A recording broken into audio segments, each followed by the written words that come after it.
വശ്യമായ സൗന്ദര്യമുള്ള എത്രയോ നടിമാരാണ് മലയാള സിനിമയിൽ അഭിനയിച്ച് തിളങ്ങിയത്. ഏറ്റവും നല്ല ഉദാഹരണം ഉണ്ണിമേരി തന്നെയാണ്.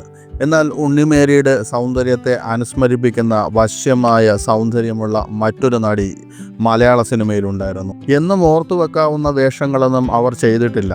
ഏറിയതും സാധാരണ നായികയെയും ഗ്ലാമർ വേഷങ്ങളുമൊക്കെയായിരുന്നു. എങ്കിലും അവരുടെ സൗന്ദര്യം പഴയകാല മലയാള പ്രേക്ഷകരുടെ മനസ്സിൽ ഇന്നുമുണ്ട്.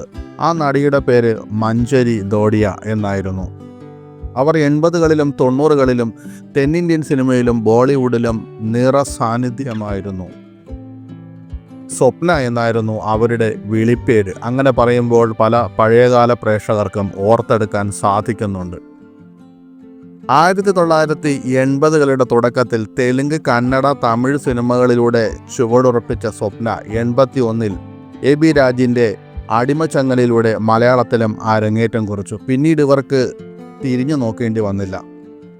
മഞ്ജരി ദോഡിയ എന്ന സ്വപ്നയ്ക്ക് നോർത്ത് ഇന്ത്യയിലും വേരുകളുണ്ട്. സ്വപ്നയ്ക്ക് മുന്നിൽ അവസരങ്ങളുടെ കുത്തൊഴുക്കാണ് പിന്നീട് രൂപപ്പെട്ടതെങ്കിലും അവരിലെ നടിക്ക് വെല്ലുവിളി ഉയർത്തുന്ന കഥാപാത്രങ്ങൾ വളരെ കുറവായിരുന്നു. അവരുടെ കണ്ണഞ്ചിപ്പിക്കുന്ന വശ്യവും മാദകവുമായ സൗന്ദര്യത്തെ കേന്ദ്രീകരിച്ചുള്ള ആവർത്തന വിരസതയുണ്ടാക്കുന്ന വേഷങ്ങളായിരുന്നു കൂടുതലും. 1981-ൽ IV ശശി MD സിനിമയായ തൃഷ്ണയിൽ മമ്മൂട്ടിയുടെയും രാജ്കുമാറിൻ്റെയും നായികയായി ജയശ്രീ എന്ന കഥാപാത്രത്തെ അവതരിപ്പിച്ചത് അവരെ ഏറെ ശ്രദ്ധേയമാക്കി. പ്രേം നസീർ മുതൽ മോഹൻലാൽ വരെയുള്ള അന്നത്തെ മിക്ക മുൻനിര നടന്മാരും സ്വപ്നയുടെ നായകന്മാരായി. ഉയരങ്ങളിൽ, കടത്തനാടൻ, അമ്പാടി തുടങ്ങിയ മോഹൻലാൽ ചിത്രങ്ങളിൽ അവർ അഭിനയിച്ചു. അസാധാരണമായ രൂപലാവണ്യം തന്നെയാണ് സ്വപ്നയെ ഇന്നും ഓർമ്മയിൽ കൊണ്ടുവരുന്ന ഒരു പ്രധാന ഘടകം.